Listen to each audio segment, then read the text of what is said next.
Professionals and the Intel REI Club.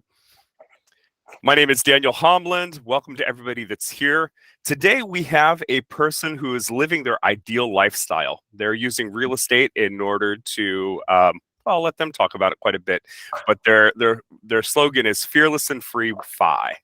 And so today we want to welcome Antwanette. And actually, I'm sorry I don't know your name as well. I'm Josh. I'm the better half, guys. Come on. Hey, Josh. Good to see you.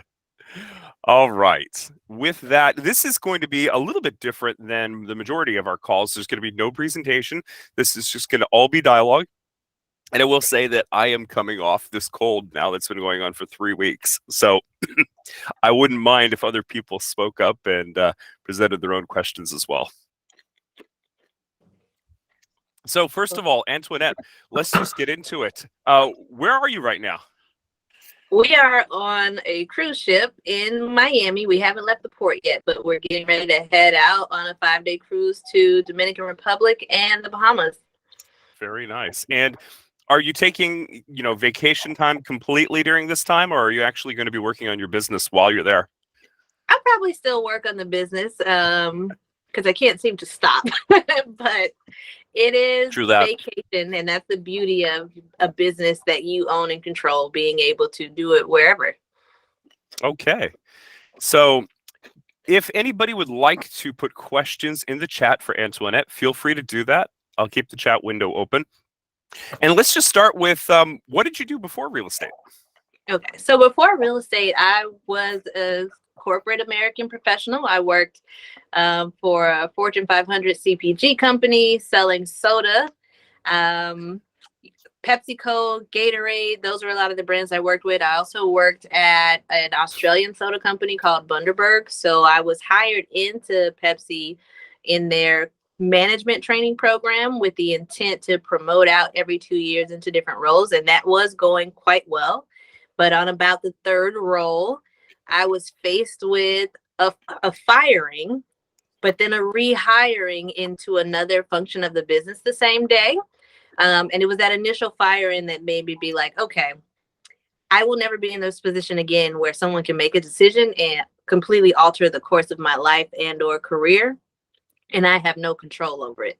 So that was the spark behind the aggressive push towards retiring as quickly as possible. All right. So did you get the bad news before you decided to go over to real estate, or had you kind of set up a real estate path for yourself? What was it, panicked mode, or were you on, gliding out? It was a tiny bit of panic. The first firing. There were two, so I'll tell you about that one next. So the first time I was fired, I just bought a home. I was living in the home, but I wasn't intending to be a real estate investor or anything like that. I just bought a house.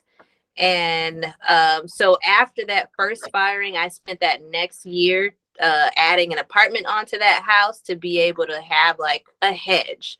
If I could rent out a part of it, I know no matter what happens, I could still have a place to live and cover those bills and not worry about it. But by the second firing, about 4 years later, I had built a big enough portfolio that I could live off of. And so that one was just a comfortable, like, well, okay, bye, without having to worry about what would happen next. But the first one was like panic and fire under my butt to do something different so that could never happen to me again. Okay, so when you first went out and got your first property, what did that look like? Was it in your immediate? You go ahead. Yeah, the first property, I was just trying to be smart with money. I bought the smallest, ugliest, cheapest thing I could in the best neighborhood. So it was just a 2-bedroom, one bath, 1,000 square feet, and that was it. We had to do a full rehab on it, so we learned a lot about rehabbing property. But again, none of this was with the intention of investing in real estate.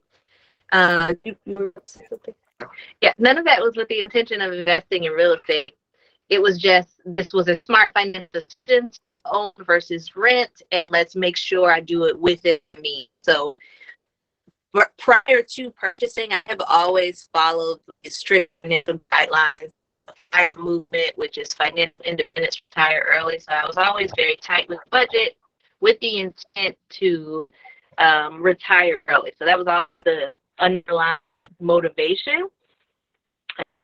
be pushed into real estate was from that initial firing and realizing that although I had been smart with my budget and saved, I could still have my returns upside down if I didn't have this income coming in. So I needed to find a way to generate income for myself, and that's what real estate became the path for.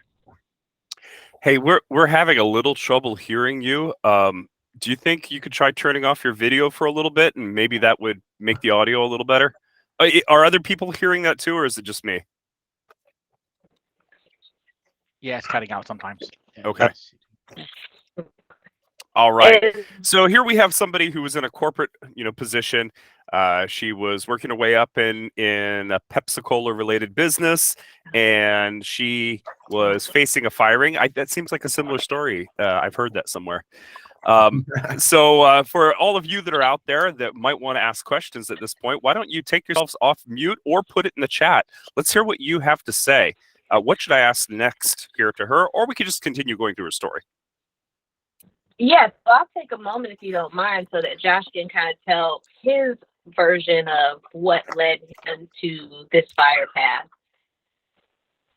Absolutely. Yeah, so early on in our relationship, when this all began, I wasn't opposed. I just, didn't really invest my time in it because I'm one of the 5% of people who really gets to do what they love and pursue their passion. And so that free. I referee for the NBA. I referee in the G League, and I get to travel all around the country, all the world, to be connected to the game that I love. And it's just been, and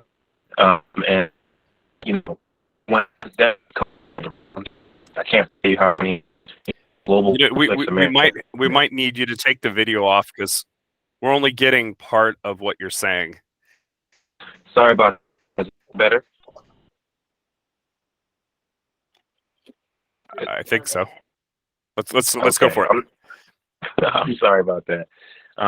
Pretty much, my story really leaned into real estate investing as a vehicle for, just securing my future. Even in the face of being in a profession that I loved very dearly and was extremely passionate about, it made me better at being able to, pursue my passion carefree because, that financial burden was disassociated from the progress that I was making. And so I was a lot more patient with myself and just able to, reconnect with the love that I have for the game. And that's one of the most beautiful things that real estate investing has done for me because, in the professional corporate setting, we have a lot of things that are out of our control. And maintaining the right perspective to be, the best version of ourselves and show up in the best way that we can in that job is something that can be challenging with all the responsibilities that we have. So our, evolution of our real estate business really helped me just feel more fulfilled and be better all around. Yeah, Josh, I kind of missed it, and my apologies. I think the line might have been breaking up a little bit. I got that you were traveling around with a sport, but which sport was it? So I referee basketball. Very nice, very nice. So at that point, were you traveling all around a lot while Antwanette was setting up the business, or how did that dynamic work? Yeah, I was, and it wasn't really a focus for me because it was her thing. She has a little bit of a shiny object syndrome, and I support her in whatever way that I can. But it wasn't until COVID, kind of slapped me in the face and put the brakes on global entertainment, which is something that never ceases to exist no matter what state of the economy or global situation we are faced with until a pandemic, right? And I had to put my time and effort elsewhere and really grow and redefine myself and what I identified with. And then, Airbnb and our real estate business would, help me do that work. And it's been a beautiful thing and what it's grown to be. Yeah, it's a hard thing to kind of redefine who you are and what you're doing. And I suppose that almost anybody that goes through a career transition is going to also face somewhat of an identity crisis because We so often pour so much of what we are into our jobs. Good for you. Good for you. So you guys got together, you bought it was a 2-bedroom, that was a 1.5 bath, 2-bedroom, 1 bath, a smaller home in a nicer neighborhood, ugly house, nice neighborhood. You bought it right. What happened next? So after buying the house, I added on another 700 square feet, but the way the layout was, if you kept the existing exterior door, it could function as its own apartment. So I was like, okay, bright idea. Let's add on this 1 bedroom. We move over into the 1 bedroom, and then we can get roommates, reduce and eliminate our expenses, and then have a little more flexibility in terms of, for me, it was I could look for another job, not have to care so much about salary if I eliminated my biggest expense. For Josh, it was he could continue to pursue his passion without being worried about what the earnings would be. But rather than renting to roommates, we tested it on Airbnb first and decided to go that route. And that was what caused me to become a real estate investor by renting out 2 rooms in my primary home on Airbnb. My mortgage was completely covered within the first month. And then we were cash flowing $1,500 a month. So that was the aha moment of, oh, wow, real estate investing can generate monthly income to allow me to not have to have a job or create a business for myself. And so from there, we began collecting properties to run on short-term rental or different real estate models. We've done short-term, midterm. We focused on travel nurses as well. And now we're moving into residential assisted living. All right. Anita had her hand up, so I'm just going to let you take yourself off mute and ask the question. Okay. Hey, Daniel, I'm Hey. going to help you save your voice. But I think you actually just answered one question. My original question was just kind of backing up to what your real estate portfolio looks like now in terms of how many actual units do you have, or if you want to say doors or whatever. And then also, do you guys currently have an area of focus of what you'd like to do, whether it is short-term, midterm, long-term? And then I'm just curious, as like how many years have you been doing it? And also, what was your biggest learning from all the different genres of rentals that you've done? Okay, so That was a lot. I'm sorry. I can go one by one if you want me It's to. okay. No, thank you. So, in our time learning and growing within the real estate space, which Antoinette is a shark for homework and due diligence, she's been invested at a higher level than I have for many years. But I want to say we've been seriously operating for 5 years, 6 Yeah. years. And, in that time and learning from all these different platforms, you always hear bigger is better and volume, scale, blow it out of the water. But we have maintained a small but mighty approach. And I believe we have 12 doors to date, and they really just, crush it for us. and those 12 doors are across 5 actual properties. But we wanted to stay small because we wanted for our lifestyle to be about freedom. We wanted to travel. We wanted to do things we enjoyed, focus, versus leaving a job or a career that was taking the majority of our time and then building a business that now would take the majority of our time. So because our goal was freedom, we focused on a small portfolio. But when you have a small portfolio, the rental strategy that you use has to be more impactful. So that's why short-term rental was our primary, because our 12 units can perform like someone else's 20, 40, 30 units if they're doing traditional long-term leases.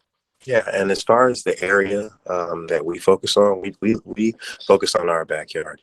We recommend that to most that we speak with, because the most about that specific area, and then from there you can figure out the extra strategy that's appropriate to utilize for that market.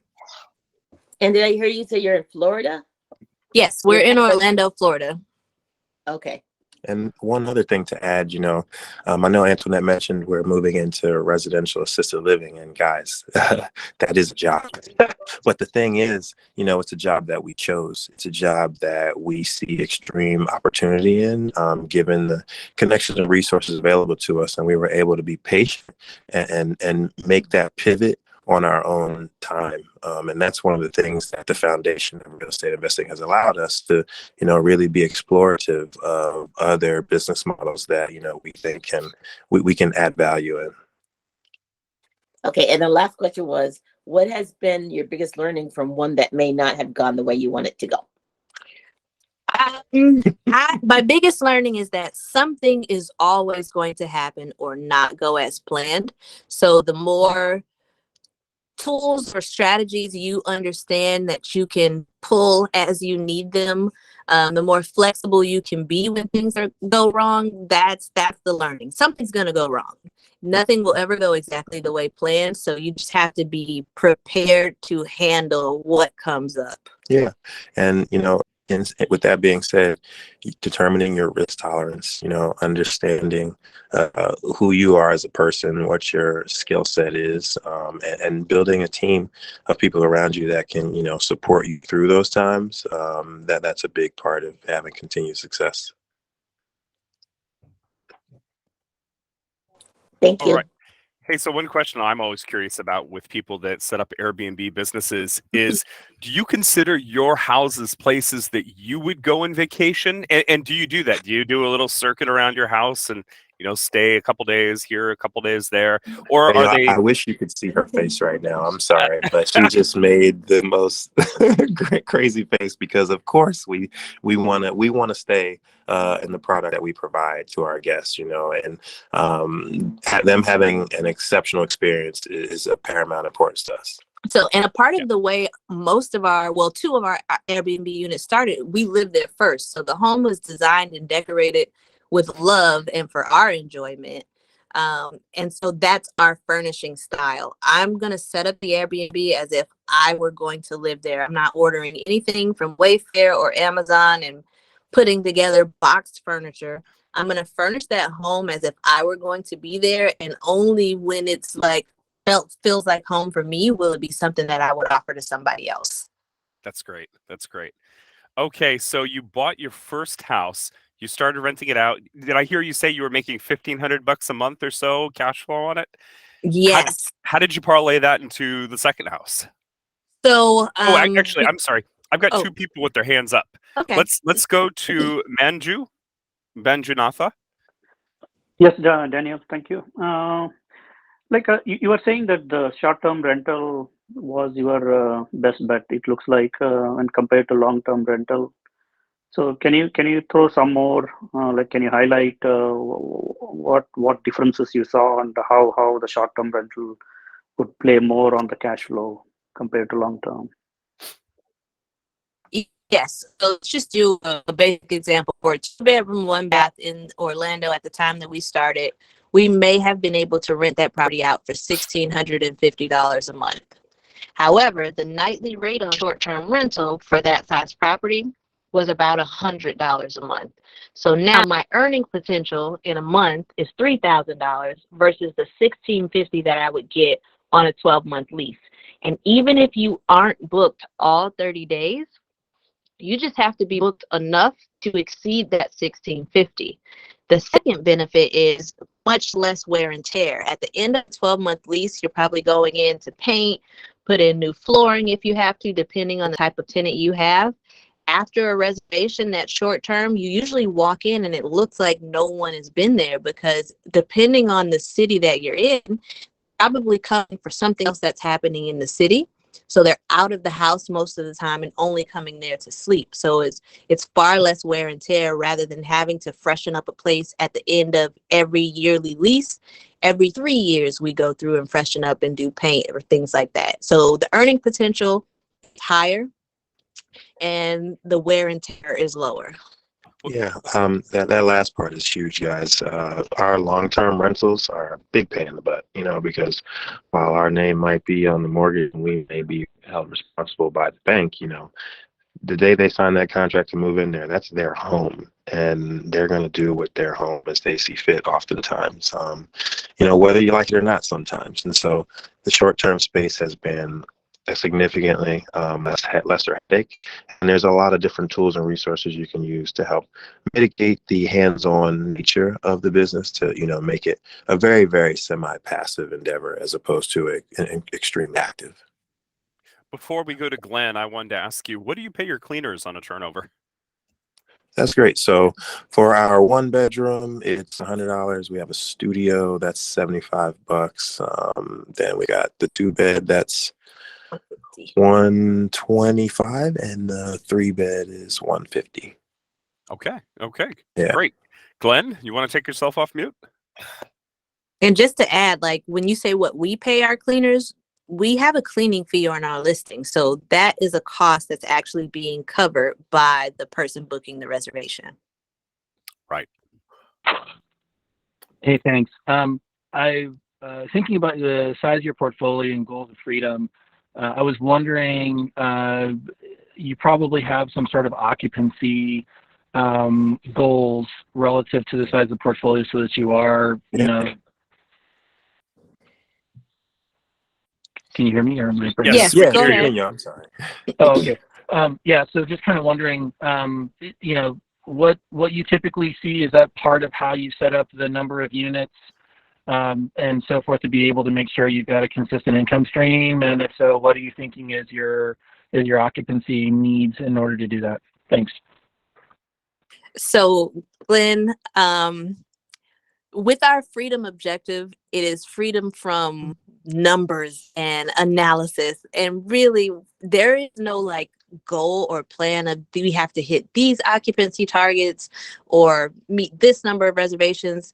It has really been very much, let's just see what happens. But because of the nature of the beast for short-term rental, it tends to perform really well. So a lot of what we've learned about it happened after the fact versus having set objectives or goals. So now, after having done it a few years, we can see that our occupancy is about 67% per year on short-term rental, which is why we also use other strategies like midterm to fill in the gaps, because every area has seasonality. And within Florida, that's going to be November through April. Everybody wants to be warm, but then when it's hot over the summer, a lot of that traffic tapers off. And so we can switch our model to midterm rentals, targeting summer interns that are traveling or people that just need 1 to 3 month stays. And I also want to stress the fact that, how you design your property and what you offer, the investment that you make in the product will really reap the rewards and the return in that occupancy. You can, we charge probably on average 10, 15, even 20% higher than our market competitors. But because of what we offer in the space, we can have that lower occupancy quite possibly and, still turn a significant profit because, when people do check into things that photograph well, but they're furnished with the Wayfair this and the IKEA that, they see the difference and they get in, and we'll get a great many last minute bookings as a result.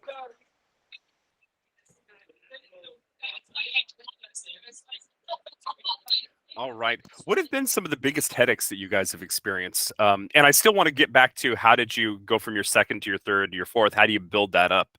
But what's been, having so many tenants, you must have some problems. My wife was on the phone for an hour this morning with the people coming out of our short-term rental because right now we have a situation where a family is exiting our short-term rental and they're supposed to be out by 11. And we have another family that's coming at 4, and the cleaners need that time to do the turnaround. And the family who's currently in there is 1 hour late getting out, and the cleaner is sitting there waiting for them. So, I mean, that's my story today. But what stories have you had where there's been a difficulty or something funny or just any funny story? There's plenty of stories, guys. There's a dearth of stories that we can dig from. For primarily though, the overarching experience has been a positive one, and back to what I was talking about, determining that threshold of pain and understanding what built-in supports you can have to, sustain the underbelly of the negative side, and really appreciate the upside. That's what matters. As far as cleaning, yes, sometimes people are late. We have, consistent scheduled automated messages. So we send people reminders the day before, reminders the morning of, and our cleaner lady knows that once it hits 10:30, unless I say otherwise, she's opening the door. So for me, the worst thing that has happened is someone murdered my orchid, and it was gruesome. I don't know what they did to it, but when I came back in the house, like every leaf on it was like yellow, brown. It was destroyed. But that is my worst. Like, we've never had a party trash the house or someone check out so many hours late that we couldn't complete the cleaning and then get our next guest in. So although there are stories, they're usually just like little things, nothing detrimental. We haven't had to replace anything. I think someone bumped into the TV once and knocked that over, but of course Airbnb's air cover reimbursed us for that. So it's been kind of non-problematic. And even when, weird situations come up, guys, like we did have the washing machine have an issue one time, we were able to put the guests up in a hotel, explain to them the situation, and they were totally receptive and reasonable with that. And we got it turned around quickly. And so just, the takeaway is stuff's going to happen and you have to be resourceful. And if you, offer quality experience from the moment they have a booking and you're in constant communication, willing to offer solutions as they present themselves, then you're overall going to continue to reap rewards and your business is going to be just fine. And Daniel, if you don't mind, I happen to be watching the chat as well, and I see a couple questions that I'm going to tackle really quick. Sure. So really quickly, the burden before you do, I just want to tell people we have a poll that's going right now. So we're testing this out. Go vote in the poll.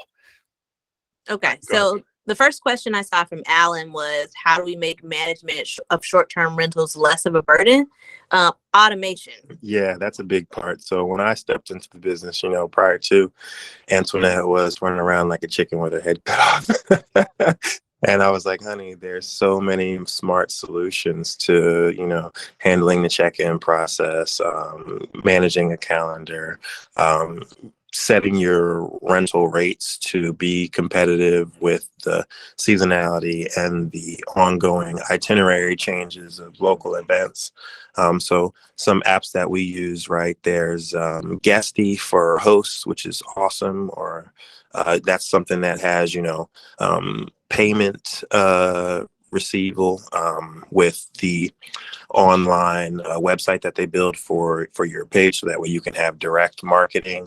It also scrapes the data of guests that stay, and so we can market to them later on and have recurring business outside of Airbnb and VRBO and the fees that they place, and we can offer specials to them, and that's been a great source of revenue for us, as well as code management with the smart technology that we incorporate throughout the properties. So there's really a whole many links in the chain that really can solidify your business. And it's just, like I said, really made a lot of redundancies of time wasted and handling messaging and a lot of small features. We just, push that off to the side so we can get back to taking cruises and hanging out with you cool cats. Yeah. So I think once we added the automations with apps like Guesty and Price Labs for pricing, we went from maybe spending an hour or two a day in the business to maybe an hour or two a week on it. And then the next question, my short-term rental occupancy rates declined in the last month. So no, for us, because we don't rely 100% on short-term rental, we don't experience an occupancy decline because we know what our seasonality is. And as that shifts, we will shift our strategy and move into midterm rental. And then I also just want to highlight the fact that I believe a lot of people have a misconception about the short-term rental space. So it's a very, very large demographic of traveler. And within that, which most people assume the short-term rental space to be, is the vacation rental space. And yes, the vacation rental space is fantastic. You can really get a huge boom for your buck. But when we talk about those swings of seasonality, they can be, very rigid ebbs and flows.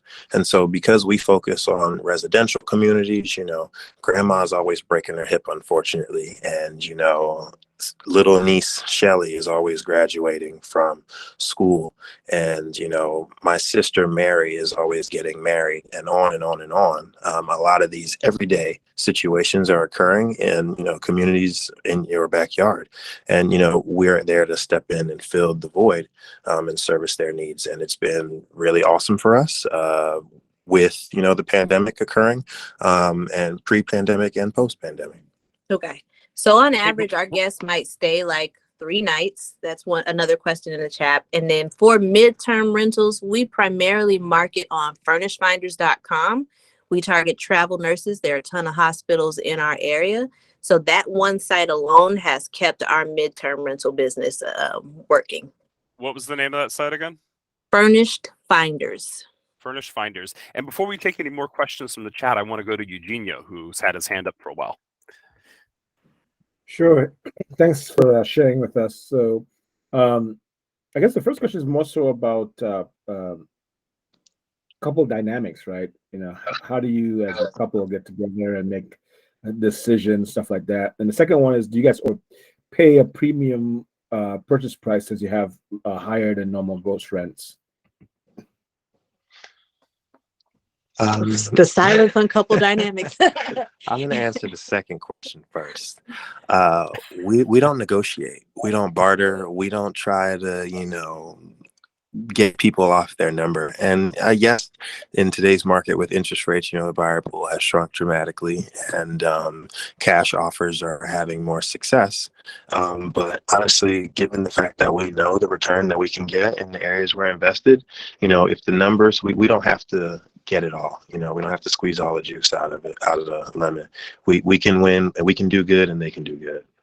Yep. So whatever we bought on market, we bought off market, as long as it appraises and the value holds, and when we do our estimates on what we project we could make as a rental, we will pay asking. We've never had to pay over asking.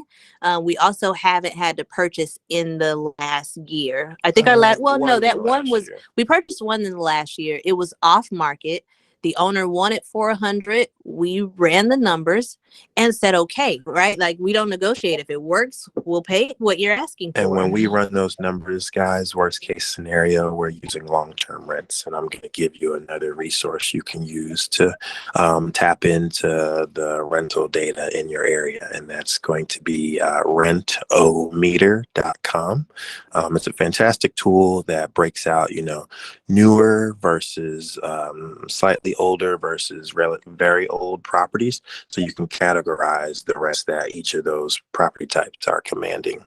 Yep. As for couple dynamics, we work at it, like communication, constant conversations.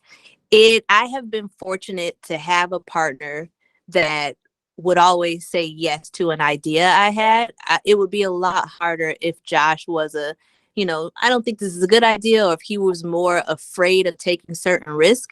But he's so supportive. I come up with something and he'll just go, you know what? You usually have good ideas. I trust you. Let's try it. So it's been easy in that way, where I'm able to take the lead on real estate. But then on the flip side, when it comes to social media and other arms of the business that we build, he takes the lead in those areas. So there's just trust between the two of us. I trust that you have the best intentions for what we would be doing. So I'll defer to you in the area where you're the expert, and in the area where I'm the expert, he defers to me. Now, that does not mean that we don't, still fight about things or have disagreements, but ultimately we're going to go with the thing that's going to move us further towards our goals. So I do make him have like annual goal planning meetings, we do vision boards. We try to communicate as much as possible what our end game is so that every decision we're making is moving us towards that aligned goal. Thanks. All right. So one question that I have is when you're looking at a new house, do you have a particular criteria in mind? Like what are the criteria that you use in order to qualify a home? Is it there's a hospital nearby, so this will be a nurse midterm rental? How do you qualify? Would you want to live there? That's the first Okay. qualifier. Definitely. I'll say it depends on the strategy. So for long-term rental, it's do people want to live in this area? How close is it to things that people want to get to, shops, restaurants? Are there good schools? So that's my long-term rental criteria. For short-term rental, I'm looking at, the same dynamics because chances are if somebody wants to live there, then someone's going to visit them if they're living there. And our target market is not tourists to Orlando that's coming for the parks. It's people who are coming to the city to visit other people. And then midterm rental, that's where I'm looking at. Are there hospitals nearby? What businesses are nearby that I could possibly tap for interns? And then in terms of the property, I'm looking for something with at least 3 bedrooms, 2 baths, and at least 1,800 square feet with split floor plan layout. Because for me, that 3-2 is a 2-unit house. I can break it up and do a 2-1 on one side and a 1-1 or a studio rental on the other. So that's one of the things that has made our smaller portfolio so impactful is that I make single family homes generate multifamily returns. All right. We have a person named Hike and Bike Chalet asking, how do you price your nightly rates for midterm rentals compared to short-term rentals? Price Labs, Price Labs, Price Labs. The software is a beautiful thing, guys, and it's really helped us, capitalize in leaving money that on the table. When we were doing short-term rentals before the software, keeping up with the monthly calendar of events was annoying, and so that database of historical trends, being able to step in and make sure that we collected top dollar was outstanding. Yep. And for midterm rentals, I will look at what the standard 12-month rent is. And I'm usually charging $1,000 more because I'm offering it with a flexible lease period, and $500 to $1,000 more because it's offered fully furnished, all inclusive. Yeah, and another great tool that you can utilize on that Furnished Finders website is if you go to furnishedfinders.com /stats, might be / I think it's /, and you put in your address that you're interested in.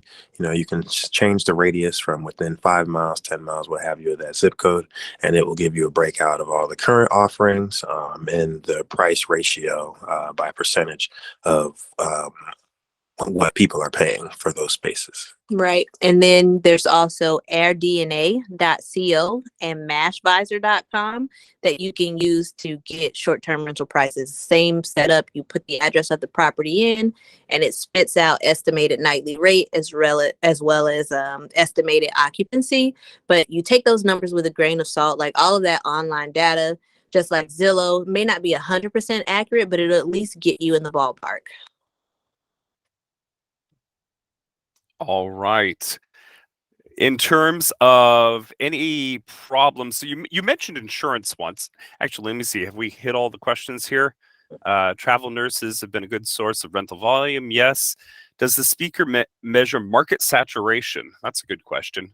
How do you measure market saturation? Great question.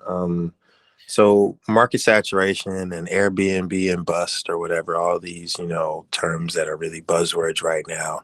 Negativity percolates to the top, in my opinion. And, it's been our experience that if you offer a product that has a significant impact on the consumer, then they're going to respond and support your business.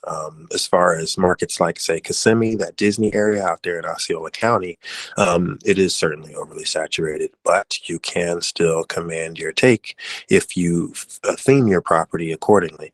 And, on those 8+ bedroom homes with a finished basement, or excuse me, not basement, with a finished garage with different gamings and themings or what have you, if you spend about $100,000 to $150,000 on the theming of the property, then you can definitely blow it out and make the money. So I would say in areas where you're saturated, understanding what the consumer is looking for and what units are being booked, and then being able to offer that same product is what you would have to target. But you could also focus on residential markets that aren't very saturated. Like, we are not in a super saturated area of Orlando compared to the areas out by Disney. So when you're looking at a property, you can decide which approach you want to take. You can either hop into a true vacation rental market where you may deal with some saturation and you have to do a little bit more to make your property stand out amongst the others. Or you can step into a residential market where you would have to mix 2 or 3 different rental strategies to maintain a close to 100% level of occupancy. Yeah, and we prefer the latter, just given the fact that we have options, in times of uncertainty. And that's what I think is really rewarding and resilient about real estate, is the more options you give yourself with an exit strategy, the better off you can be with, weathering whatever potential storm comes your way. Yeah, and we learned that best during COVID. So during COVID, all of the Disney market completely shut down and fell off the face of the earth. But for us in a residential market, we were able to just flex to a different strategy. So COVID shut down, all of our Airbnb reservations disappeared, and we just switched and rented out using a midterm strategy to a doctor that had to come in to work to a nearby hospital. So there are pros and cons of each area. Yeah, and guys, traveling nurses, traveling medical professionals are not the only traveling professionals. Whether you see construction work going on in your area, we have a project manager for an electric company staying at one of our properties for a few months. We had people in the neighborhood installing solar panel roofs for Tesla for 3 months. We've had fiber optic guys working for AT&T laying cable in the community for 3 months. We've had people who've had, insurance claims and were recovering from hurricane damage that needed a place to stay for multiple months at a time. And so the market is robust. And you have the chance to really capitalize. I do want to answer one person's question about the $100K for theming for just one property in the Disney market.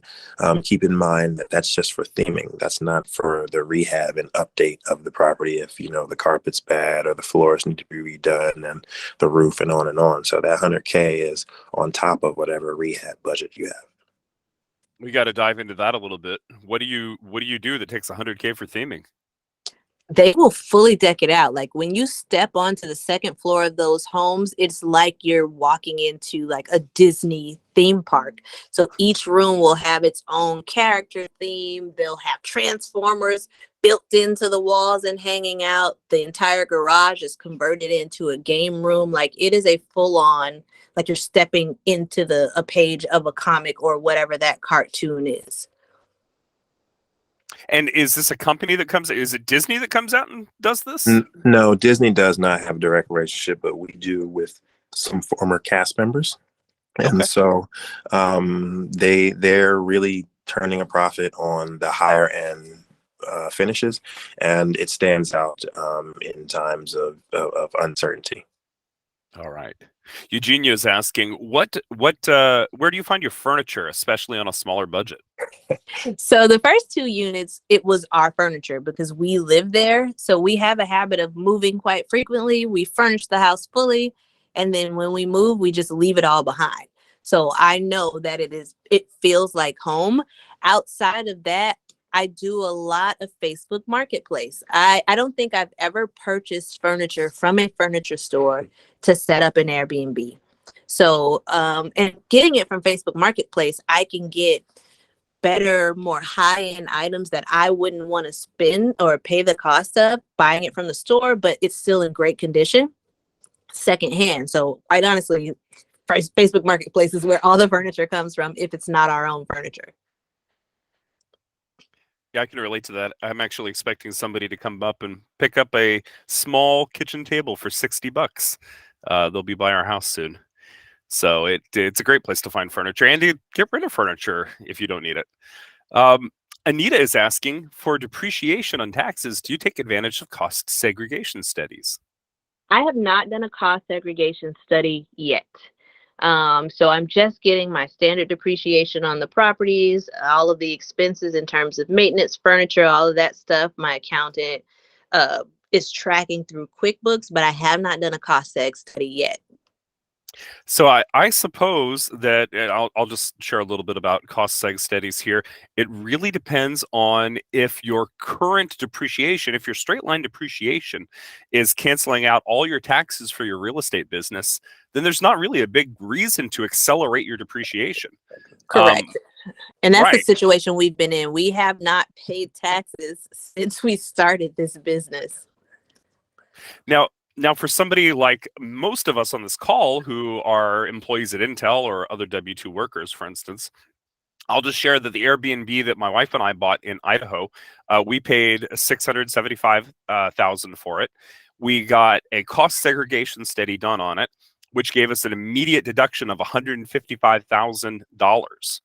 And that, because we are following the passive income passive activity loss rules in the IRS. I believe it's section 492, I want to say. But look for passive income loss rules. As a W-2 employee, you can qualify your house for passive income loss rules, which means that I can take that 155 and offset my Intel taxes, my W-2 taxes.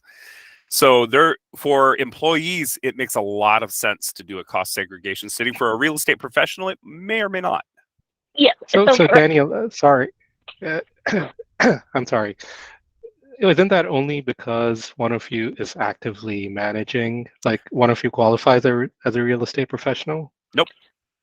There's 7 different qualifications. Wow. Main ones are, and you can meet any one of the 7. It's not you have to meet all of them. One of them is you need to spend 100 hours working on the property and more time than anybody else. The second one is if you're not spending more time than anyone else, you need to spend at least 500 hours on the property. And the third one that actually we qualified under both of those actually for our Airbnb. So because we qualified for that, just the depreciation from that Airbnb can count against our, basically that is being counted as active income rather than passive income. And it can offset, the depreciation can offset our active income. But our other investments, investments that I do in syndications, that depreciation cannot be used to offset. And neither my wife nor I qualify for real estate professional status. All right. Hey, Daniel. Yeah. I had my hand in my I actually had my hand up for quite a bit. I thought I'll speak up because we're almost on top of the hour. I just wanted to ask. So let me just put my questions in the chat because I have a series of them. So Antwanette and Josh, thank you for sharing all the wisdom. This has been great. From the chat so far, I've gleaned that you have properties only locally, right? You haven't explored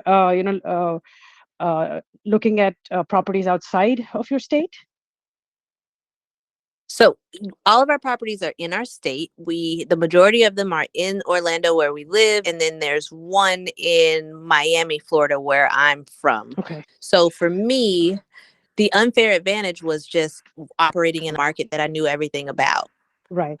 Yeah, Orlando's been great because, population growth has been fantastic. Right. There's been exceptional private-public partnerships for new growth in transitioning the economy from a basic tourism market. So it just has all the economic engines of a vital area. And so we haven't needed to look outside. But that was just our single-family look. For multifamily, given Florida was so crazy over the last, 5 years with major international players coming into the space, scooping up, the traditional mom and pop 20 to 60 unit buildings.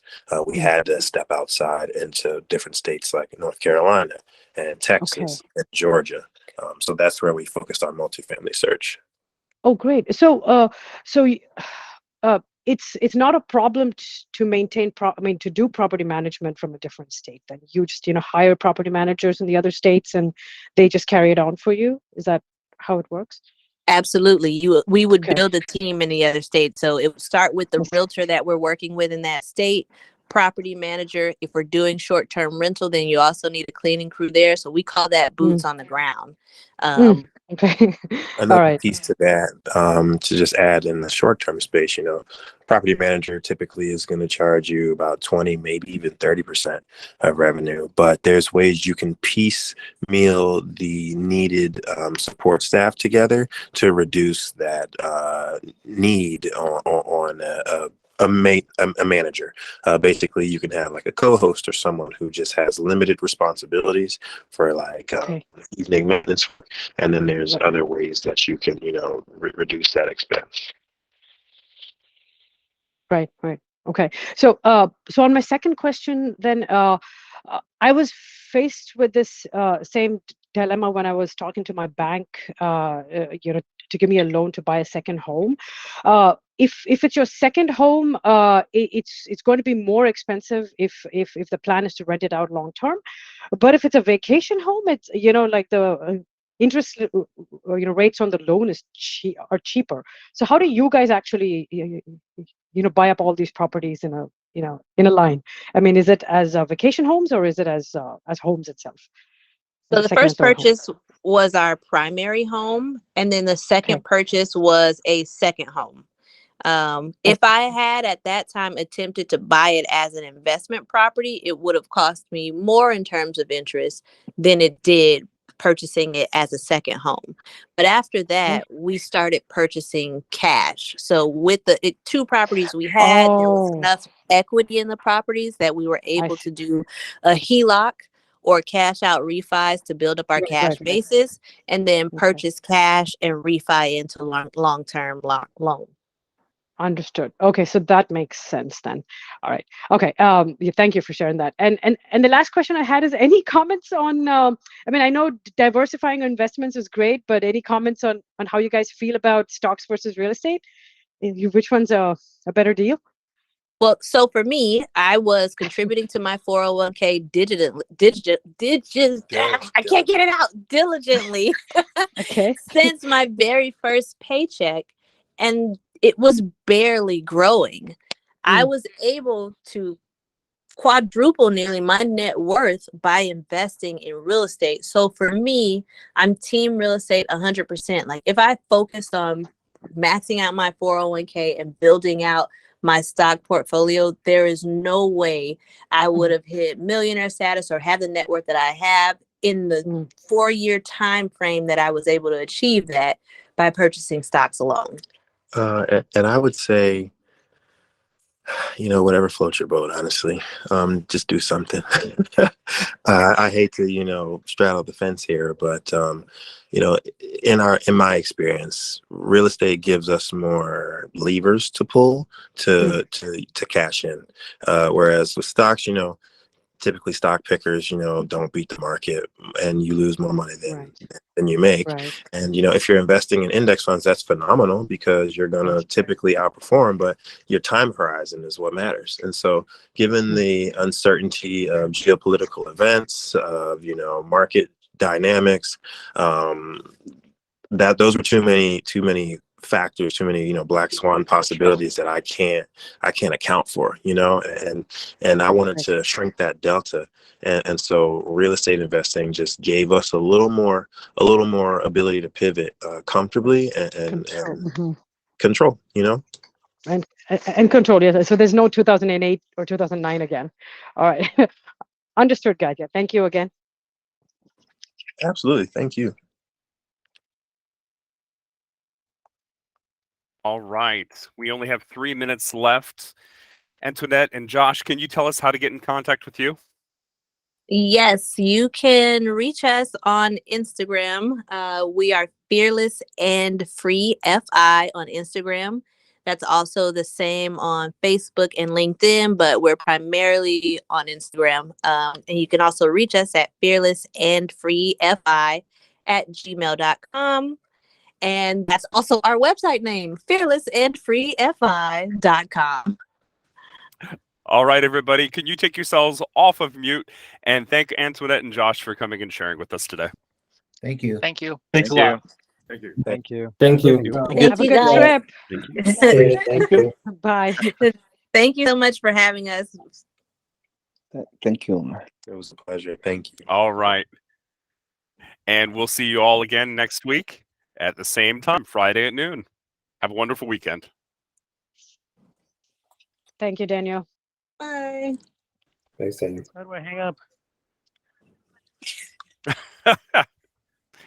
Sometimes I wait a little bit to see if people hang up or if I just need to leave. Well, we'll pop out. Daniel, let me know if we need to connect after.